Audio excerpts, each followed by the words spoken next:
Oke, ini saya masuk ke section 1-2, yaitu terdiri dari 3 pertanyaan. Pertanyaan pertama adalah list komponen dan jelaskan bisnis pressure response support model. Lalu pertanyaan kedua adalah apa saja faktor besar pada business environment saat ini. Lalu yang ketiga adalah what are some major response activities organization take? Apa aktivitas respon yang dilakukan oleh perusahaan.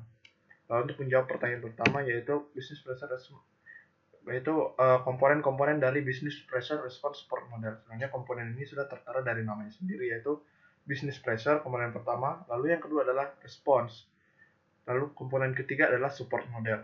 Lalu dan berikut ini model dari business response support model. Nah, jadi model ini dimulai dari business environmental factor.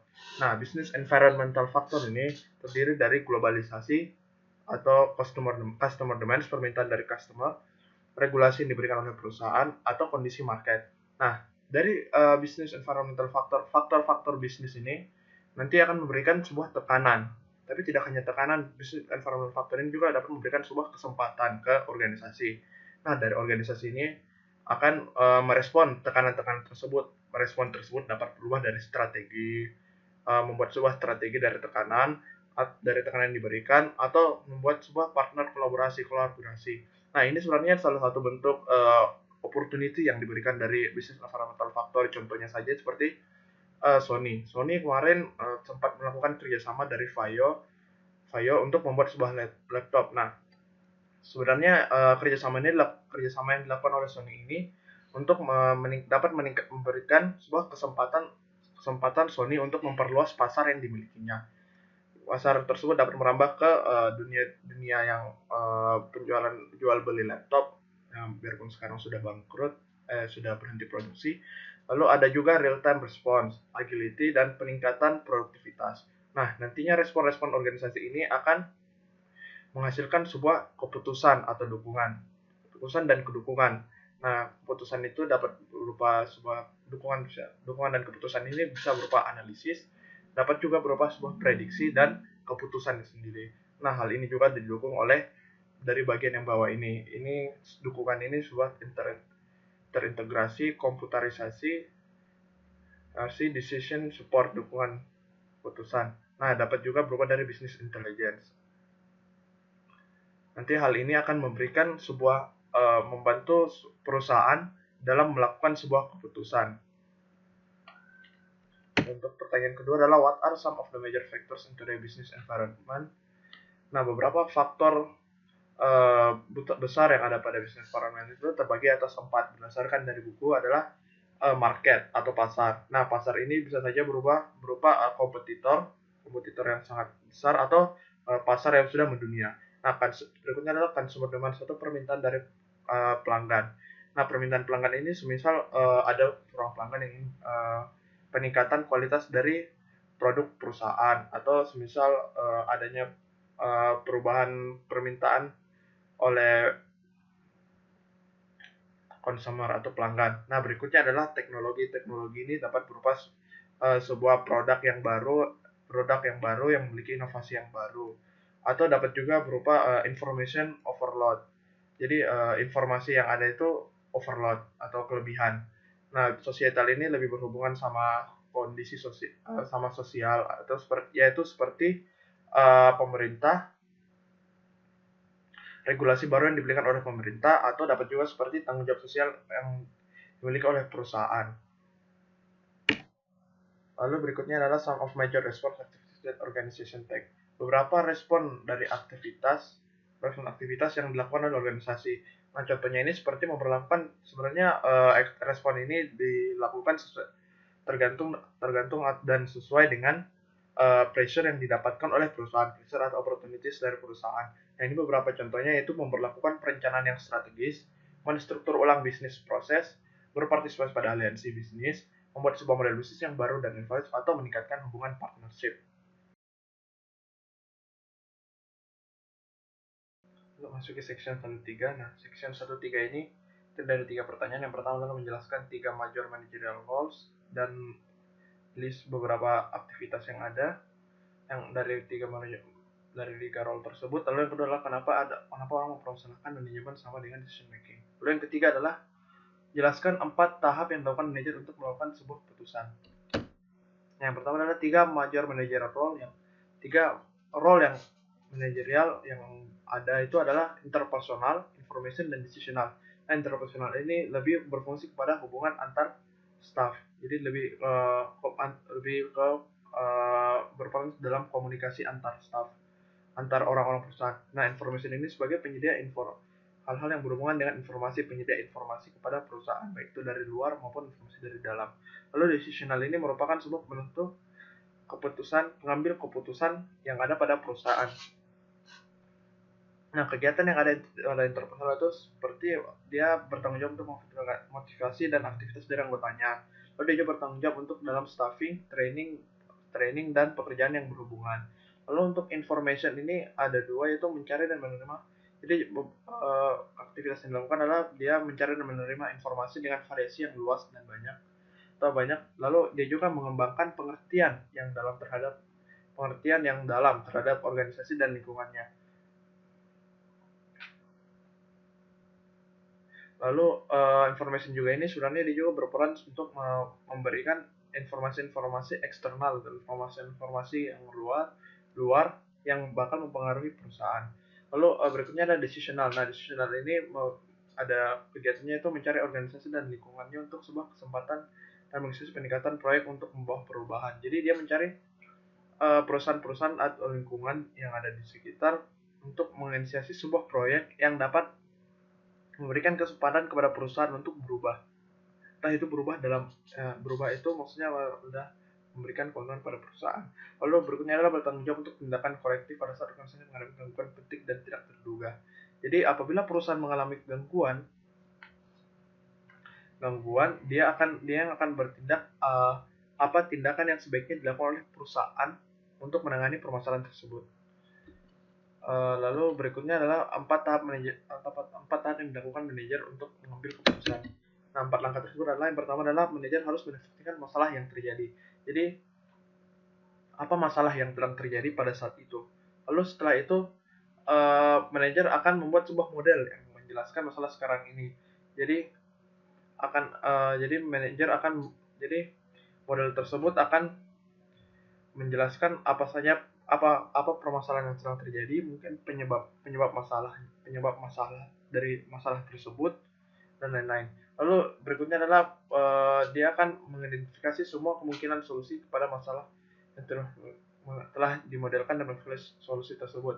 Nah, jadi berikutnya yang dilakukan adalah mencari solusi-solusi yang dapat menyelesaikan permasalahan tersebut.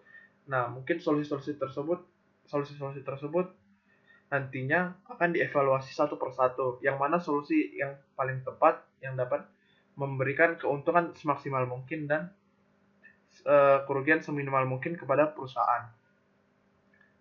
Nah, itu yang terakhir adalah membandingkan memilih berkomunikasi potensi solusi dari masalah tersebut.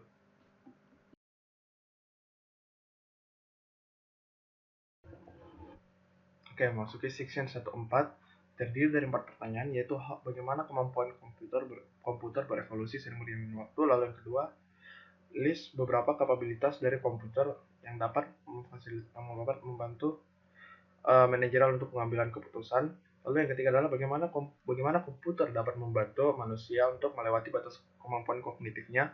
Lalu yang keempat adalah kenapa website dipertimbangkan sangat penting dalam pengambilan sebagai pendukung pengambilan keputusan. Nah, untuk jawaban yang pertama adalah how have the capabilities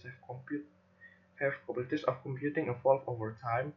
Nah, jadi pada mulanya komputer ini hanya digunakan untuk pada beberapa area bisnis saja, seperti digunakan untuk sistem pembayaran gaji atau sistem untuk peminjaman buku. Nah, seiring berjalannya waktu, banyaknya kebutuhan bisnis yang harus dipenuhi dengan cepat dan kebutuhan komputer yang semakin tinggi. Nah, jadi sekarang komputer digunakan di hampir seluruh area bisnis, mulai dari desain dan manajemen pabrik hingga penggunaan sebuah artificial intelligence untuk mengevaluasi penggabungan dan akuisisi oleh perusahaan. Lalu untuk pertanyaan kedua adalah daftarkan beberapa kemampuan komputer yang dapat membantu manajerial, memfasilitasi manajerial untuk pengambilan keputusan. Nah, ini beberapa, ada empat yang saya masukkan, yaitu yang pertama adalah speedy computation. Speedy computation adalah kemampuan komputer untuk melakukan perhitungan dengan cepat dengan menganalisis beberapa data, mulai dari data historis dan data yang ada sekarang, untuk memberikan ratusan bahkan ribuan alternatif dalam hitungan detik kepada manajerial. Lalu yang kedua adalah kualitas support. Dengan kemampuan komputer yang dapat mengakses data dengan cepat dan banyak komputer dapat meningkatkan kualitas dari pemberian keputusan yang diberikan, kualitas dari keputusan yang diberikan kepada pihak manajerial. Lalu yang ketiga adalah anytime anywhere support. Jadi dengan kemampuan sekarang ini yang tanpa perlu menggunakan teknologi kabel, pihak eksekutif manajerial dapat mengakses semua informasi dengan cepat dan dimanapun dan kapanpun dia inginkan. Lalu yang terakhir adalah managing giant data warehouse, memanage warehouse yang besar. Beberapa perusahaan memiliki jumlah data yang sangat banyak. Nah, dengan banyaknya data tersebut, perusahaan membutuhkan sebuah warehouse data untuk menyimpan data tersebut. Komputer dapat menyediakan warehouse tersebut sebagai media penyimpanan data untuk perusahaan. Lalu kembali ke slide sebelumnya, itu ada pertanyaan ketiga, yaitu bagaimana komputer dapat membantu manusia melewati batas kemampuan kognitifnya. Batas dari kemampuan kognitif manusia adalah manusia kesulitan untuk menyelesaikan masalah yang membutuhkan dirinya untuk mengakses informasi-informasi yang ada pada sebelumnya, beragam informasi yang ada pada masa lalu yang pernah didapatkan oleh manusia. Nah, dengan adanya kemampuan komputer, yaitu yang pertama dapat mengakses informasi yang ada sekarang dan historis atau yang dulu dengan cepat, dan kemampuannya yang dapat memproses informasi tersebut. Komputer memproses informasi tersebut dengan cepat. Komputer dapat membantu manusia untuk melewati batas kemampuan kognitifnya, yaitu keterbatasan akses informasi yang ada pada diri manusia, akses informasi yang pernah didapatkan manusia sebelumnya. Lalu yang ketiga, kenapa website dipertimbangkan sangat penting untuk decision support? Karena kemampuan website yang dapat menyediakan informasi dan data yang ada di seluruh dunia dengan cepat dan sangat murah.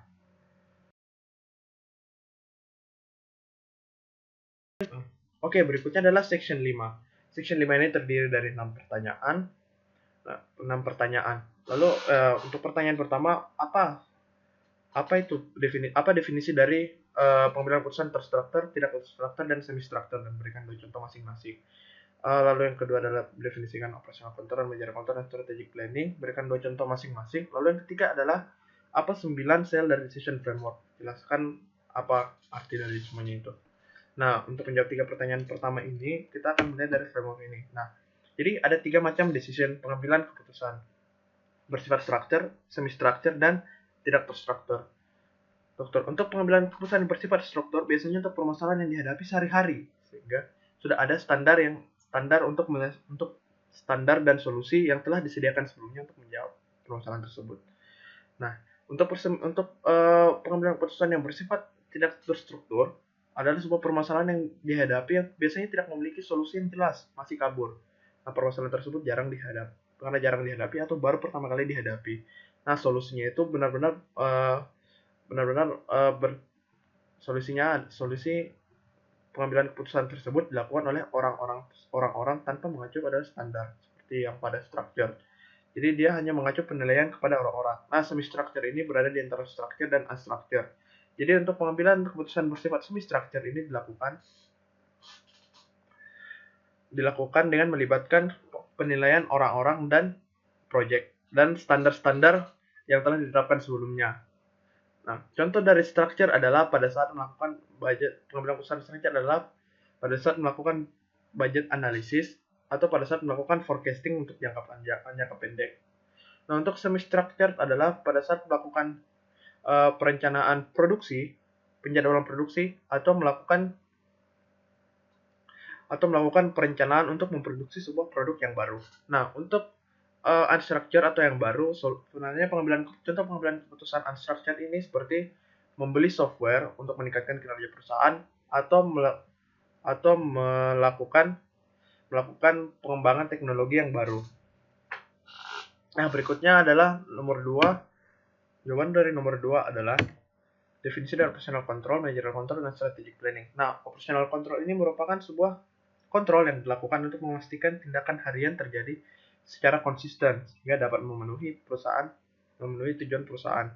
Contoh dari operational control adalah pada saat kita melakukan inventory control, pada saat perusahaan melakukan inventory control, atau pada saat perusahaan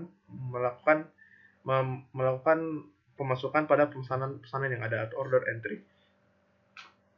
Contoh berikutnya adalah managerial control.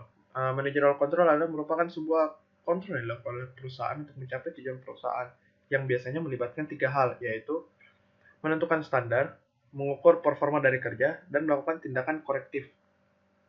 Contoh dari managerial control adalah seperti melakukan budget preparation atau mempersiapkan budget yang akan dikeluarkan oleh perusahaan untuk beberapa waktu mendatang, atau seperti melakukan project scheduling atau perencanaan penjadwalan proyek yang akan dilakukan. Lalu berikutnya adalah strategic planning. Strategic planning ini merupakan sebuah kegiatan yang dilakukan oleh perusahaan dalam menentukan tujuan dari perusahaan atau organisasi dan strategi untuk mencapai tujuan tersebut. Contoh dari strategic planning seperti semisal pada saat perusahaan ingin membuat sebuah distribusi sistem baru, perusahaan harus mengetahui sistem yang efektif yang dapat mencapai perusahaan itu seperti apa dan cara untuk mencapai pembuatan distribusi tersebut. Atau seperti strategic planning untuk membuat sebuah pabrik baru. Nah, dalam penentuan pembuatan pabrik baru tersebut, perusahaan harus mengetahui apa tujuan dari pabrik tersebut dan apakah pabrik tersebut akan dapat memberikan keuntungan kepada perusahaan.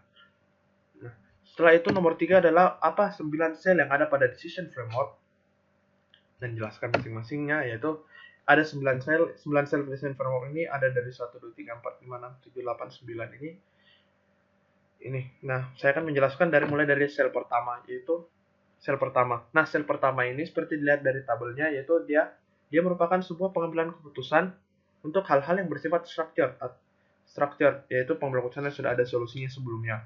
Nah, untuk pengambilan struktur untuk sel 1 ini level kontrolnya adalah masih level operational control. Lalu yang berikutnya adalah untuk hal-hal pengambilan keputusan yang masih bersifat struktur yang itu sudah ada solusinya, tapi sudah level managerial control.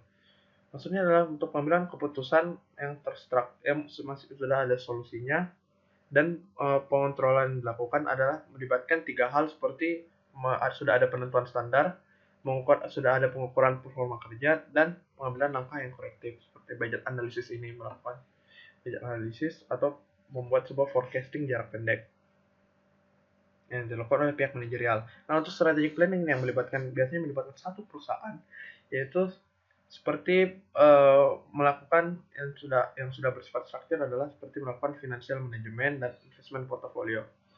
Lalu untuk sel keempat yaitu pengambilan keputusan yang bersifat semi structured yang dimana melibatkan penilaian orang dan solusi dari standar yang disediakan untuk level operasional, yaitu tahap-tahap masih untuk hal-hal yang dilakukan sehari-hari seperti melakukan penjadwalan produksi sehari-hari atau melakukan kontrol pada inventory.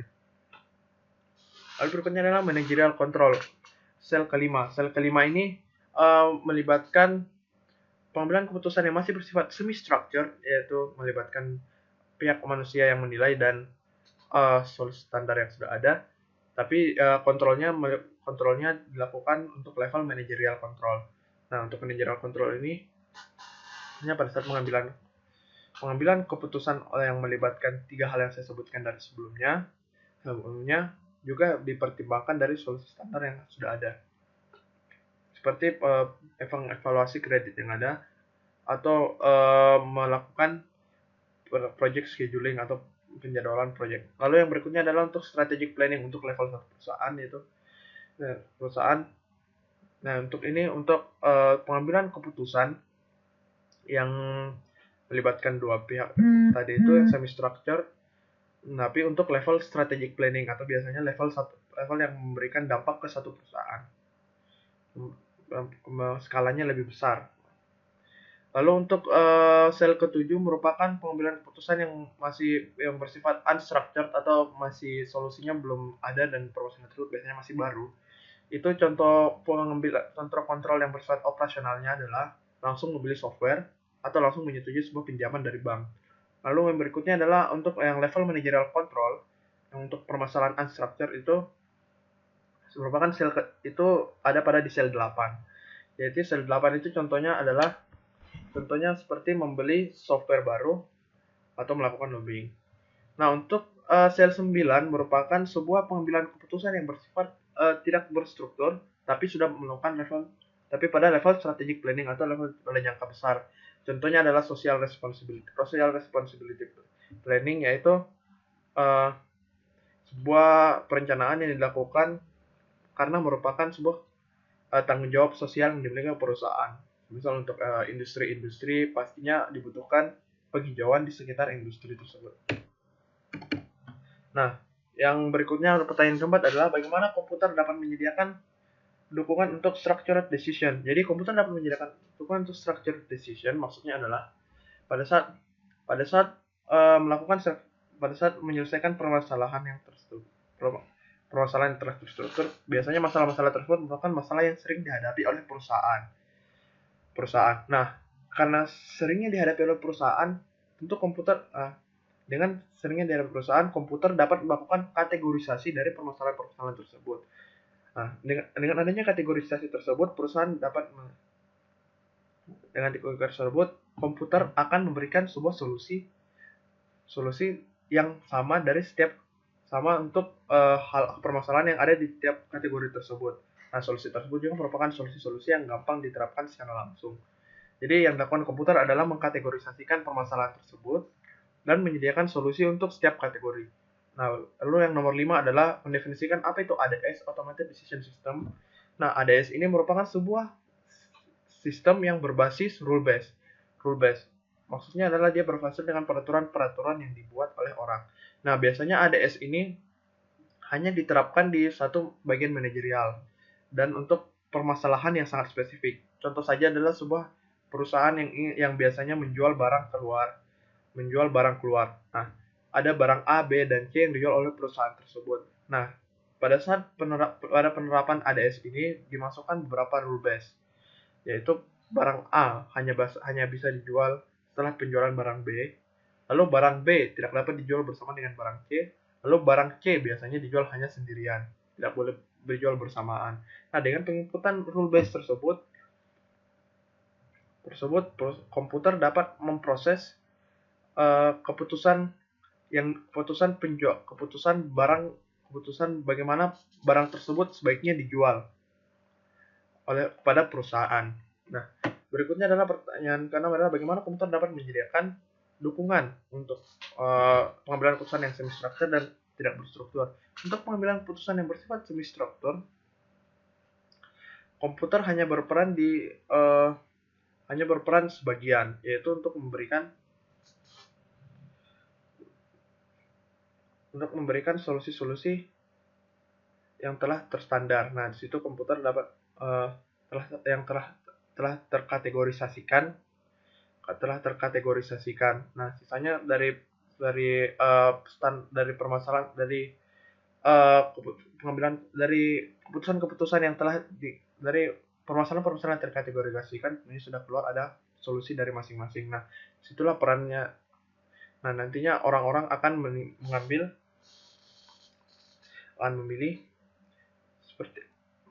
seperti apa solusi yang akan diambil. Nah, untuk unstructured solution ini peran dari komputer adalah sebenarnya tidak banyak. Jadi komputer hanya berperan untuk sebagai contoh peran komputer adalah sebagai media membantu komunikasi antar orang. Nah, jadi semisal untuk menyelesaikan sebuah permasalahan yang unstructured, orang-orang dibantu oleh komputer untuk melakukan komunikasi. Contoh melakukan komunikasi mungkin melalui video conference atau melalui telepon.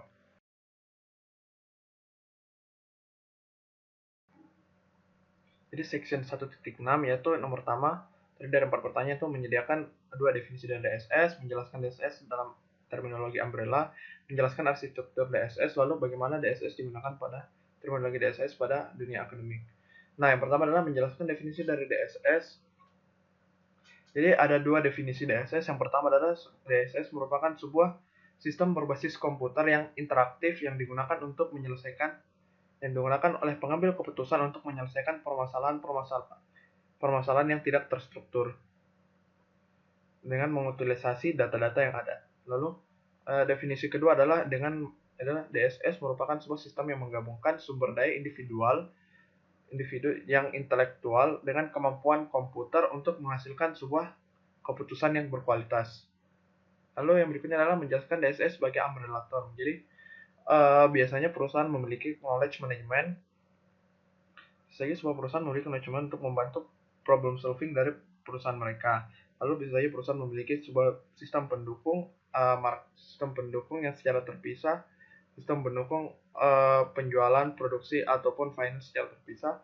Lalu bisa saja sebuah perusahaan memiliki SCM untuk membantu proses produksi mereka, atau bahkan perusahaan memiliki expert system. Nah, ini beberapa perusahaan yang berbeda.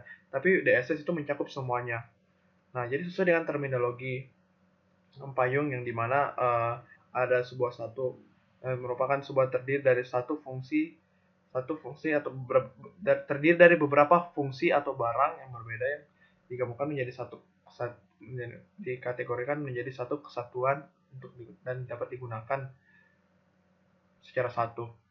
Lalu yang berikutnya adalah menjelaskan bagaimana itu arsitektur dari DSS. Jadi arsitektur DSS ini terdiri dari lima hal, yaitu yang pertama adalah data, model, knowledge, user, dan user interface.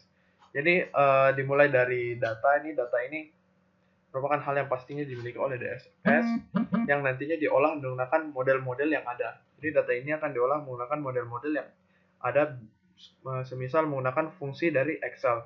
Nah, nanti fungsi Excel ini akan menghasilkan sebuah knowledge. Knowledge ini yang nantinya akan digunakan oleh user untuk menghasilkan sebuah keputusan. Nah, bagaimana cara user untuk mengakses hal ini, yaitu menggunakan user interface.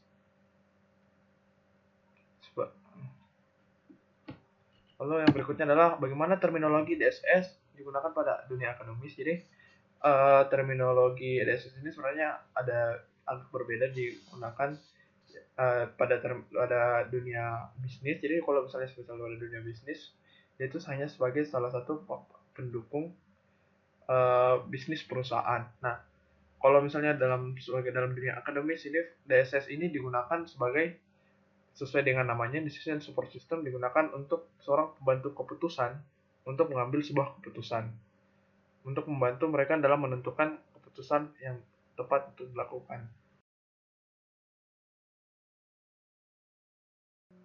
Jadi masuk ke section 1.7 terdiri dari 5 pertanyaan, yaitu pertama mendefinisikan apa itu BI, lalu yang kedua adalah menulis dan menjelaskan apa komponen utama dari BI, lalu yang ketiga adalah menulis dan menjelaskan keuntungan yang dapat diukur dan tidak dapat diukur dari BI, lalu 4 adalah menjelaskan apa persamaan dan perbedaan dari DSS dan BI, lalu kelima adalah mendefinisikan apa itu MSS.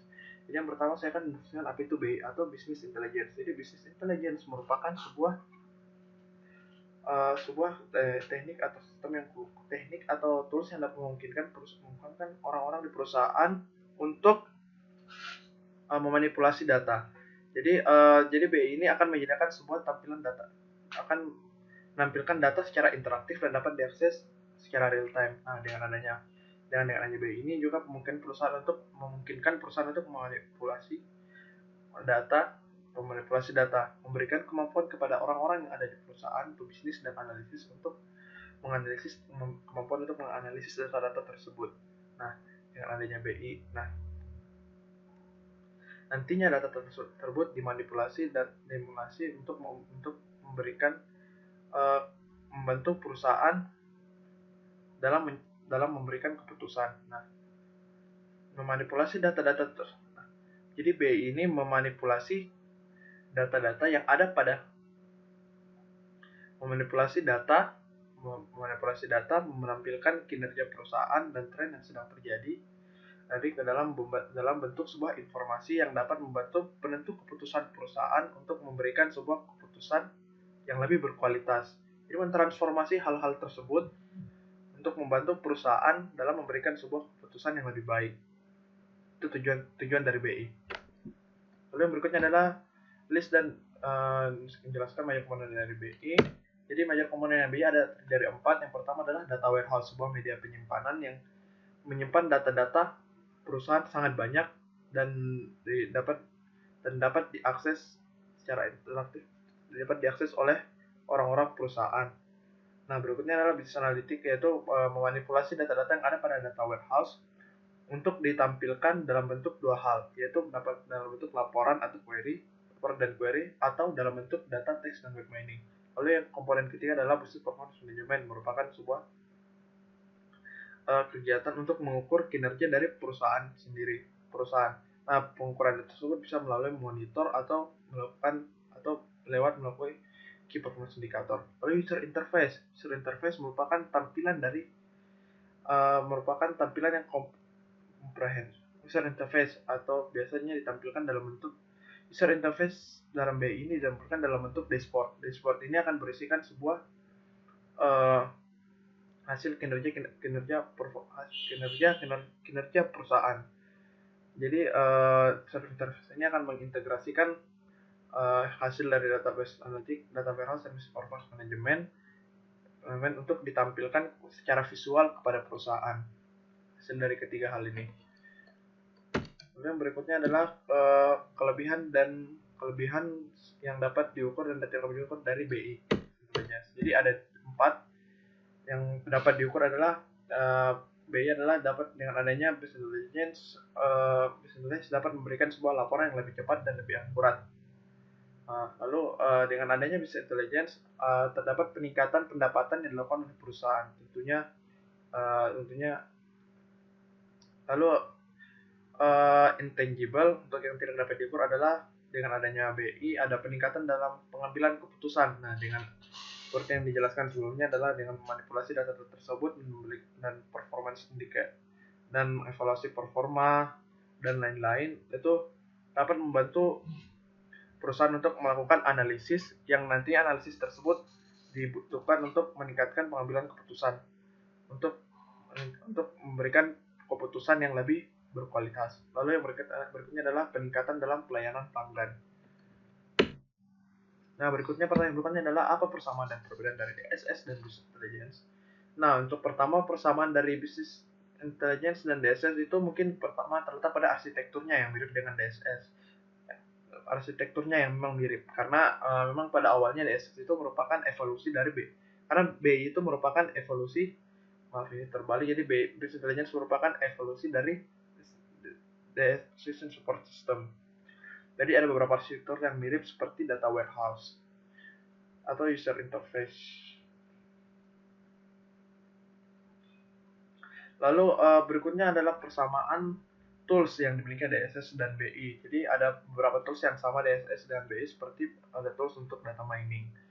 Lalu itu persamaan. Lalu perbedaan DSS dan BI. Yang pertama adalah DSS dibuat untuk mendukung pengambilan keputusan yang spesifik secara langsung. Lalu sedangkan Business Intelligence dibuat untuk menyediakan informasi akurat dan terkini, tapi pengambilan keputusan tersebut tidak dilakukan secara langsung. Lalu DSS ini lebih berorientasi kepada analis, sedangkan BI lebih berorientasi kepada eksekutif dan pembuatan sebuah strategi. Lalu DSS membuat solusi pada permasalahan yang tidak terstruktur. Jadi DSS ini akan memberikan solusi.